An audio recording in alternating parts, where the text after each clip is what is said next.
ahlun. Ahlul kitab diambil dari kata ahlun. Ahlun itu maknanya banyak. Ahlun bisa keluarga. Ahlu baitin Nabi, keluarga Nabi. Ada ahlun itu pakar. Pakar fikih. Muta'ahil, dia punya keahlian di dalam dunia fikih. Ada ahlun itu adalah memiliki. Jadi ahlun itu artinya banyak. Ahlul kitab itu yang diberi oleh Allah atau punya ahli kitab itu diberi oleh Allah kitab. Adapun ahli kitab di dalam pembahasan fikih.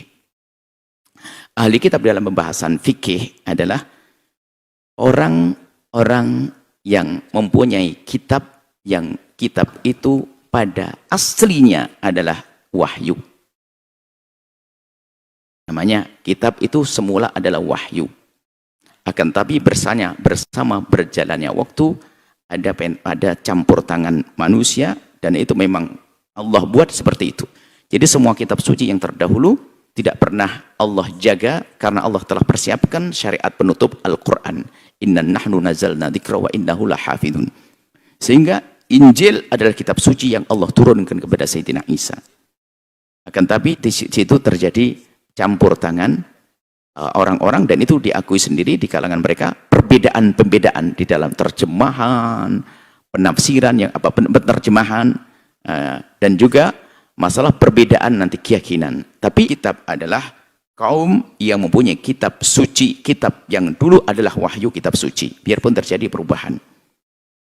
Kitab suci apapun, cuman tidak ada yang terbukti sampai hari ini kecuali hanya kitab Taurat sama kitab Injil. Kemudian tidak ada Zabur di belakang kitab Taurat dengan Injil. Sehingga ahli kitab, kalau dimaksud dengan ahli kitab adalah kaum Yahudi dan Nasrani yang berpegang kepada agamanya. Yahudi dan Nasrani ahli kitab. Mereka ahli kitab.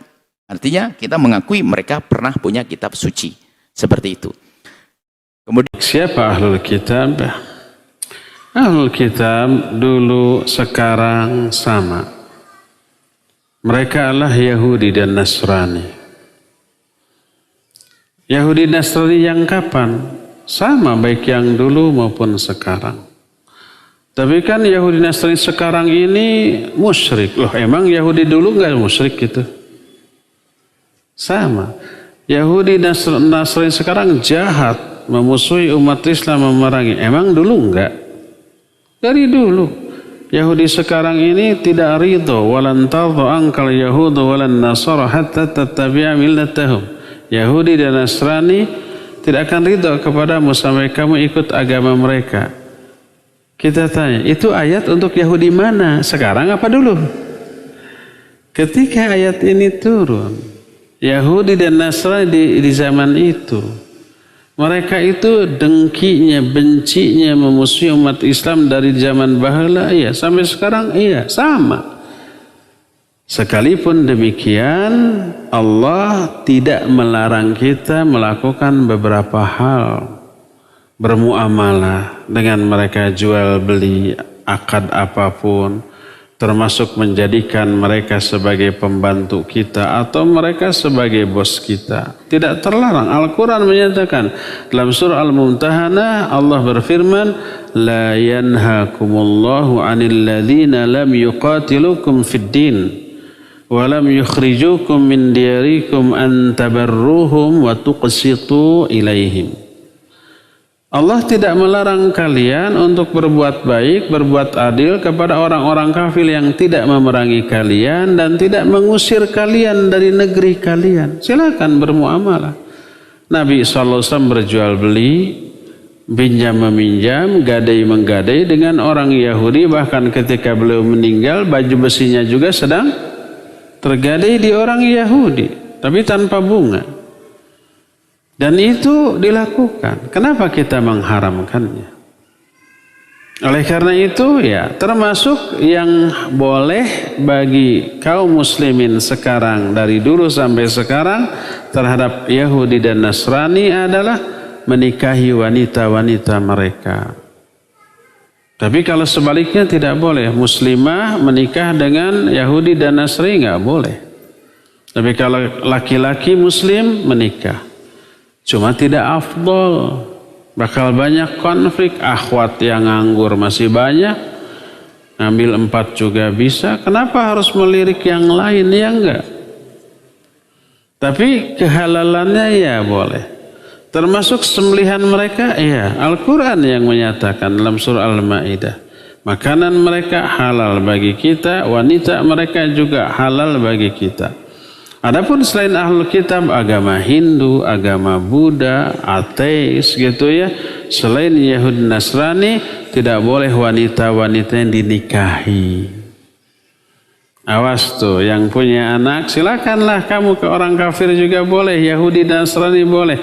Hati-hati itu, ahwat banyak loh. Boleh ya, tapi tidak afdal. Nah, kepada yang agamanya Hindu Buddha, jangan, nggak sah. Zina selamanya nanti. Kalau negara membolehkan, terserah. Yang saya tahu nggak boleh. Tapi kemudian ini hak asasi perempuan tetap dianggap zina. Haram, berdosa selamanya. Sampai mereka bertobat. Ya. Dan ketika bertobat, apakah cerai? Bukan cerai. Fasakh, tadinya juga bukan suami istri. Rusak sudah. Ya. Berdasarkan hal itulah maka Yahudi dan Nasrani yang sekarang sama dengan Yahudi dan Nasrani yang dahulu, hukum yang diterapkan sama. Para wanitanya boleh dinikahi tapi tidak afdol, makanannya halal bagi kita, dan boleh kita bermuamalah dengan mereka. Wala tunkihul musyrikati hatta yu'minna. Dan janganlah kamu menikahi, wala tankihul musyrikati hatta yu'minna, janganlah kamu menikahi kaum musyrikat sehingga mereka beriman, orang musyrik perempuan. Dan kamu menikah dengan hamba sahaya wanita beriman lebih baik daripada kaum musyrikat, orang-orang tidak beriman. Faham tak? Melihat ketika baginda Rasulullah sallallahu alaihi wasallam berdakwah dan putrinya beriman kepada baginda Rasulullah sallallahu alaihi wasallam, Nabi mengingatkan kepada putri-putrinya untuk tidak lagi bersama dengan suaminya yang tidak beriman. Ketika itu adalah Siti Zainab. Ketika menikah dengan Al-As bin Wa'il, waktu itu tidak enggan untuk beriman. Maka Nabi memanggil kepada Zainab untuk kembali kepada baginda Rasulullah. Sampai pada akhirnya Al-As bin Wa'il beriman kepada Nabi SAW dan dikembalikan oleh baginda Rasulullah dengan Siti Zainab. Kalaupun dilangsungkan akad nikah, nikahnya tidak sah. Dan haramlah dhabihatahu. yakni haram dhabihatahu, sembelihan orang murtad adalah tidak sah atau tidak halal untuk dimakan. Berbeza dengan sembelihan ahlul kitab, yakni pengikut Taurat dan juga Injil yang dikenali dengan ahlul kitab. Walaupun dalam hal ini ahli fiqh berbeza pendapat mengenai siapakah ahlul kitab. Dalam mazhab Imam Syafi'i memberikan uraian diantaranya tentang definisi ahlul kitab adalah orang-orang beriman kepada Taurat dan Injil atau keturunan daripada orang-orang yang beriman kepada Taurat dan Injil sebelum Taurat dan Injil diubah. Keturunannya termasuk ahlul kitab. Dengan demikian tidak termasuk orang yang convert baik kepada orang Yahudi atau kepada agama Kristen. Berubah agama. Asalnya daripada penyembah berhala masuk Kristen. Bolehkah jadi ahlul kitab? Dengan definisi tadi tidak termasuk ahlul kitab. Dengan demikian sembelihannya tidak halal untuk dimakan. Tapi sembelihan orang yang keturunannya adalah daripada orang yang beriman kepada Taurat dan Injil sebelum diubah, mereka termasuk ahlul kitab yang sembelihannya halal untuk dimakan. Nah, wala yarith wala yurath. Orang yang murtad tidak mewarisi dan tidak diwarisi. Yani kalau orang murtad meninggal dunia, warisnya adalah muslim, tidak mewarisinya. Kalau orang meninggal dunia, ahli warisnya murtad, maka tidak mewarisi daripada orang muslim. Wala yusalla alaih, dan tidaklah orang murtad disalatkan karena dia bukan Islam. Wala yughassal, dan tidak dimandikan. Wala yukaffan, dan tidak dikafankan. Tidak dikafankan dalam hal ini bukan dalam bentuk kewajiban. Kalau sholat memang tidak boleh. Faham tom? Kalau untuk dikafankan bukan merupakan satu kewajiban. Maksudnya dilarang mengkafankan. Wala yudfan, yakni bermakna dilarang untuk mengebumikan. Tidak. Boleh untuk mengebumikan. Bukan berdosa mengebumikan orang murtad, karena hakul insan, hak kemanusiaan itu sendiri, walaupun dia seorang yang murtad. Wa maluhu fai, dan harta ditinggalkan itu akan menjadi harta fai. Yakni harta fai ini adalah harta yang kalau dalam fiqh, harta fai ini adalah harta yang didapat oleh kaum muslimin tanpa peperangan, akan diagihkan mengikut mengikut kebijaksanaan penguasa atau yang memimpin pada ketika itu. Yani cara pengagihannya akan diagihkan mengikut pemimpin yang berkuasa dan diletakkan di Baitul Mal. Apakah pada zaman sekarang masih ada ahli kitab? Ya, ada pertanyaan dari seseorang. Ustadz, manakah pendapat yang lebih kuat? Apakah hari ini masih ada ahli kitab atau sudah tidak ada? Apa saja konsekuensi hukum fikih yang kemudian akan berkenaan dengan istilah ahlul kitab ini, selain hukum memakan sembelihan mereka dan hukum menikahi wanita mereka? Terima kasih penjelasannya, Ustadz. Oke. Baik, pertama kita harus mengetahui terlebih dahulu sebenarnya apa definisi ahli kitab itu. Dalam kitab Mu'jamul Lughatil Fuqaha disebutkan begini. Ahlul kitab hum al-yahudu wan nasara. Ahli kitab adalah orang-orang Yahudi dan Nasrani. Dalam kitab At-Ta'rifat Al-Fiqhiyah diperjelas lagi begini.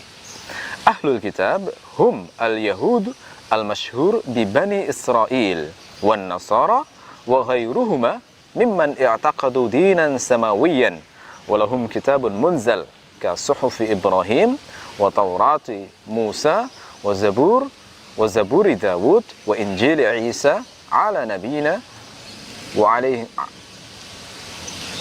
alaihimus salatu wassalam. Ahli kitab adalah orang-orang Yahudi yang terkenal dengan nama Bani Israel dan Nasrani, serta selain mereka yang memiliki keyakinan agama samawi. Mereka memiliki kitab yang diturunkan dari langit seperti Suhuf Ibrahim, Taurat Musa, Zabur Dawud, dan Injil Isa alaihissalam. Jadi berdasarkan definisi ini, selama seseorang sah disebut Yahudi atau Nasrani, maka dia bisa disebut sebagai ahli kitab.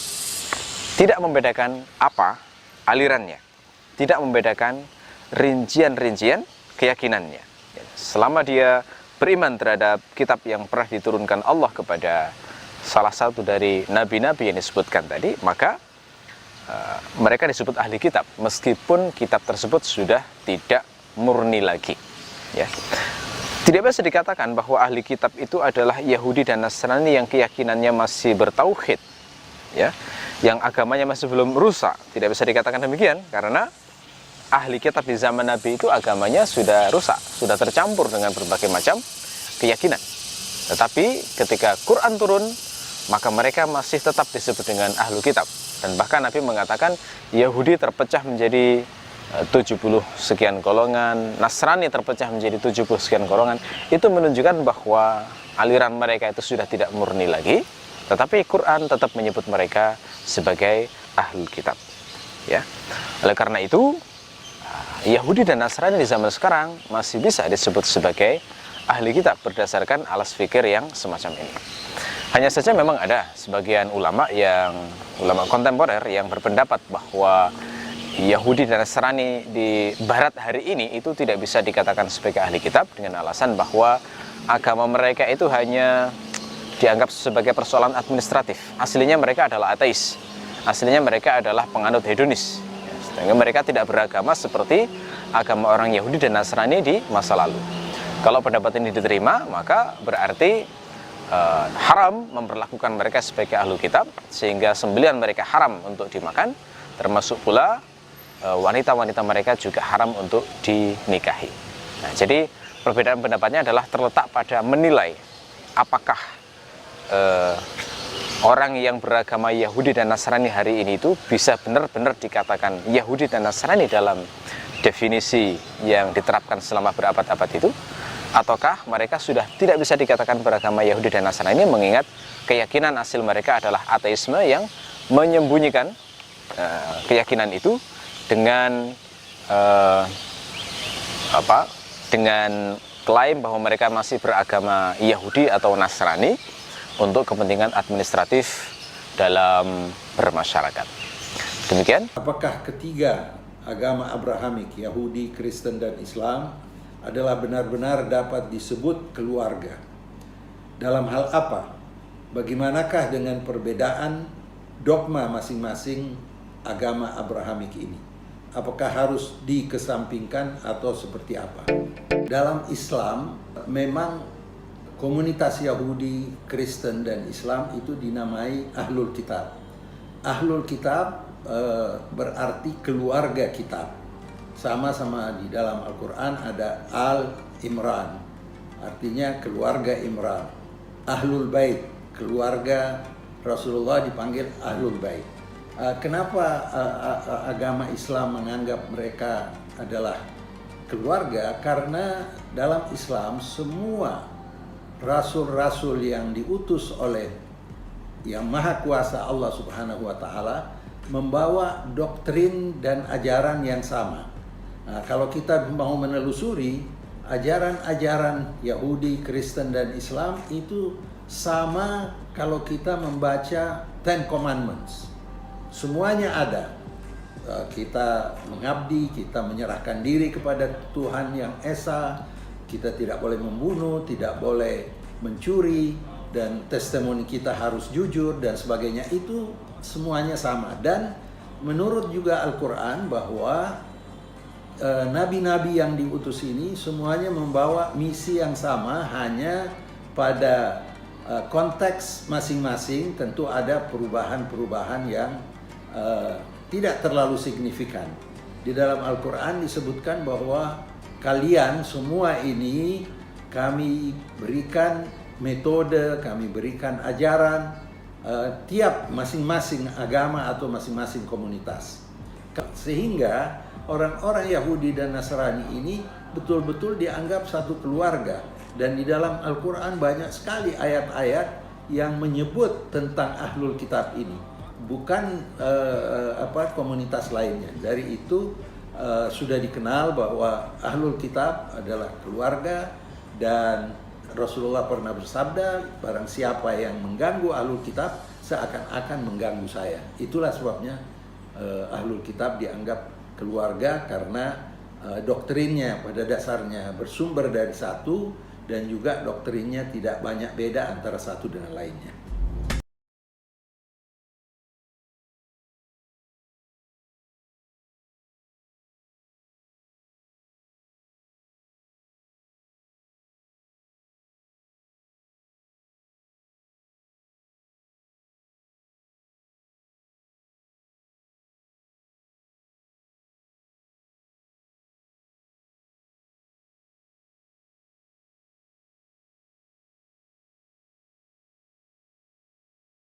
Apa cirinya? Agar kita paham ya bagaimana siapa itu Ahlul Kitab itu.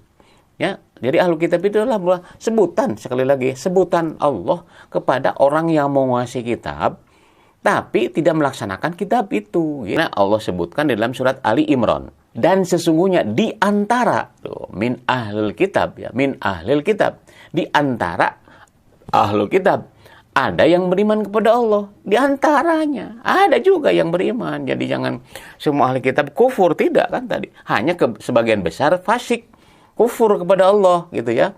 Mentang-mentang menguasai Quran, akhirnya dia seolah-olah melaksanakan, belum tentu ya. Nah, ini di antaranya Allah mengakui ada yang beriman. Nah, ya. Jadi beriman kepada Allah dan kepada apa yang diturunkan kepadamu. Yang diturunkan kepada mereka ya. Nah, artinya Quran atau Taurat ya. Karena mereka berendah hati kepada Allah dan mereka tidak memperjualbelikan ayat Allah dengan harga murah. Ini di garis bawah ini ya. Tidak menjual belikan ayat Allah dengan harga sedikit. Nah, ini sudah Allah memberikan aba-aba nih. Jadi ahlul kitab itu menjual ayat dengan harga yang sedikit, murah. Nah, itu bagaimana nih? Yang dimaksud menjual belikan ayat Allah. Jadi orang ahlul kitab itu ada kecenderungannya dalam jual beli ayat. Bagaimana wujudnya? Ya, nanti kita bahas berikutnya ya.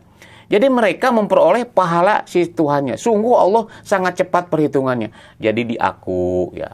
Walaupun dia menguasai kitab, tapi dia juga melaksanakan Al-Quran gitu. Walaupun kebanyakan tidak gitu ya. Itu ya. Yang pertama tuh. Yang kedua, mengingkari ayat-ayat Allah. Nah, wahai ahlul kitab, mengapa kamu mengingkari ayat-ayat Allah padahal kamu mengetahui kebenarannya? Nah, itulah ahlul kitab ya. Allah kan bertanya, mengapa kamu mengingkari ayat Allah padahal kamu menyaksikan, melihat, tasyhadun bahwa itu benar ini ya, benar, tapi justru disimpangkan.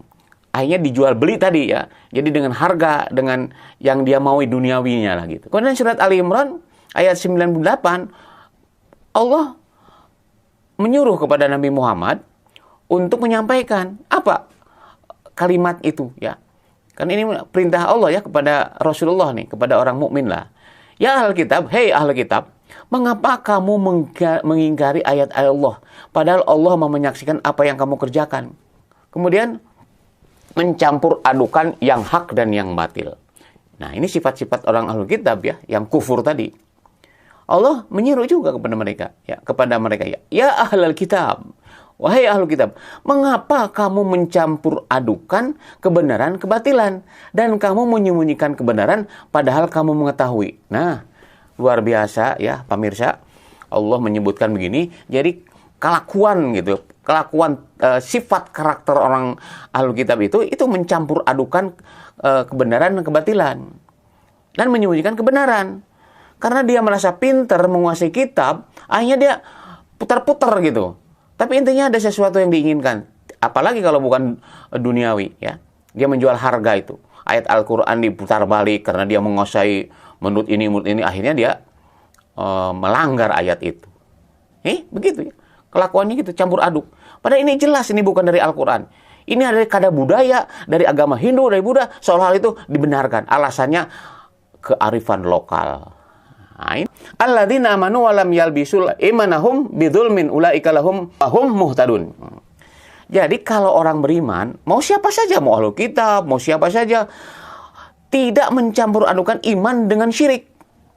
Mereka itulah orang yang mendapat rasa aman dan mereka mendapat petunjuk. Itu bandingannya ya dengan surat Ali Imran ayat 37 dengan 82. Jadi mereka itu campur aduk. Tapi orang beriman nggak mungkin. Ya ini hak, ini batil. Setiap hak adalah hak, batil adalah batil. Nggak dicampur adukan. Karena dia menguasai kitab, maka dicampur aduk. Dan anehnya memang umat melihat, oh ini benar nih. Ulama juga mengatakan ini. Wah, disebut-sebut lah. Padahal intinya ingin menghalalkan yang diharapkan Allah. Licik dalam harta. Ini juga ciri-ciri ya. Gimana nih licik ya? Ya Allah sebutkan nih dalam surat Ali Imran juga ayat 75 ya. Di antara ahli kitab, jadi tidak semuanya kalau begitu ya. Ada yang jika engkau percayakan kepada harta yang banyak, niscaya mereka mengembalikan kepadamu. Tetapi ada pula di antara mereka, jika engkau percayakan kepadanya 1 dinar, kecil gitu ya, tidak mengembalikan kepadamu, kecuali jika engkau selalu menagihnya. Nah, bahasa Allah ini ya, bukan bahasa Nabi ini, bahasa Allah. Ini rahasianya dibongkar nih. Kalau banyak, malu mungkin ya. Malu kalau tidak dikembalikan, wah ini uang umat ini kan gitu. Tapi kalau sedikit itu, pura-pura tidak tahu gitu ya. Ini Allah kok yang bongkar ini.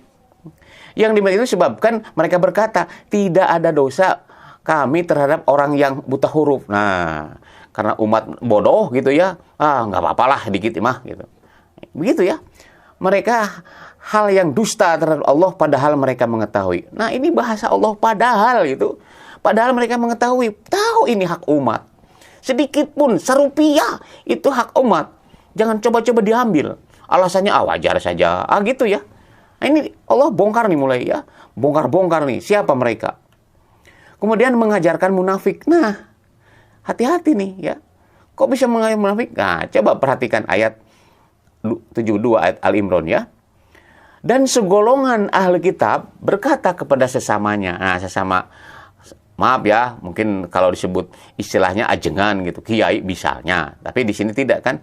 Ahli kitab berkata kepada sesamanya, berimanlah kamu kepada apa yang diturunkan kepada orang-orang beriman pada awal siang, dan ingkarilah di akhirnya agar mereka kembali ke kafiran. Nah, rahasianya dibongkar lagi nih ya. Jadi mereka sebenarnya yang ada orang nih, harus ayo kita beriman, menegakkan kalimat Allah, amar ma'ruf nahi munkar. Oh iya gitu. Tapi justru alah, amar ma'ruf nahi munkar capek lah, malah kita dimusuhi orang gitu. Begitu. Kemudian yang selanjutnya, menghalangi dari jalan Allah. Nah, apa hubungannya ya? Kenapa ini menghalangi jalan Allah? Nah, wahai ahli kitab, mengapa kamu menghalangi orang yang beriman dari jalan Allah? Kamu menghendaki jalan itu bengkok, padahal kamu menyaksikannya. Nah, ini bahasa padahal kamu menyaksikannya itu apa? Jelas ini, benar ini. Ada seseorang mengajak, misalnya amar ma'ruf nahi munkar. Benar itu, dalam Al-Qur'annya benar, hadisnya benar. Tapi karena tadi malah nyebut, itu hati-hati tuh orang fundamentalis, radikal gitu. Jadi gitu alasannya. Ya. Padahal Allah tidak lengah apa yang mereka katakan. Sedetik pun, ya, sekata pun Allah mencatatnya itu. Dan Allah mencatat ini dan menyampaikan lewat Nabi Muhammad, hati-hati nih ya, orang kayak gini nih. Walaupun pada saat itu hitamnya atau yang pelaku ahlu kitab Yahudi Nasrani, tapi ini kenapa Allah berikan kepada kita lewat Al-Quran? Berarti nanti ada ini makhluk yang kayak gini ya. Ahlu kitab ini mungkin ahlu kitab dari bangsa Islam, maaf ya, dari golongan Islam, Al-Quran kan. Begini kelakuannya nih ya. Jadi kalau kita mengajak baik, malah mereka tolak. Apa itu ajaran radikal, ajaran ekstremis? Kan itu bahasa yang dilontarkan. Padahal itu benar itu. Al-Quran itu yang disampaikan. Ya. Nah, ini ciri-cirinya ya diantaranya. Kemudian yang ketujuh nih. Yang ketujuh, berlebihan dalam menyampaikan pahala. Ini ya. Ciri-ciri nih, ciri-ciri Alkitab ya. Jadi kalau dia bicara, yang diumbar itu pahala. Kalau begini maka pahala. Dan itu laku keras itu di pasaran itu ya, di kaum awam itu kalau ibadah, pahalanya sekian, sama dengan haji, sama dengan ini, sama dengan ini. Padahal dalam Al-Quran, dalam hadis nggak ada itu.